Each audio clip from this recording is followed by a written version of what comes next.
এটা হচ্ছে শাড়ির আঁচলের পোর্শন। তো এখন হচ্ছে আমি এই শাড়ির এই শেষ বর্ডারের দিকে হচ্ছে আমি কড়ি লাগাবো।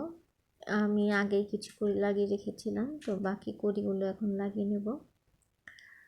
তো কড়ি এই প্রথম আসলে আমি কোনো কাপড় ইউজ করছি। তো এটা আসলে যে অরিজিনাল যে কড়ি আছে সেই কড়িগুলোকে আমি একটু লুজ করে বর্ডারের সাথে সেলাই করে নিচ্ছি, কিছুটা ফাঁকা ফাঁকা রেখে।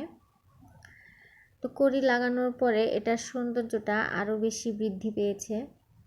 তো এরপরে যে আঁচলের নিচের একবারে পোর্শনটা আছে সেখানে আমি টার্সেল ইউজ করব। সেদিন যে টার্সেলগুলো বানিয়েছিলাম, তো সেগুলোই হচ্ছে আমি এখানে লাগিয়ে নেব। তো টার্সেল এবং হচ্ছে আপনার কড়ি লাগানোর পরে আঁচলের লুকটা এত সুন্দর আসছে, ডিজাইনার একটি লুক আসছে। আমার তো খুবই ভালো লেগেছে।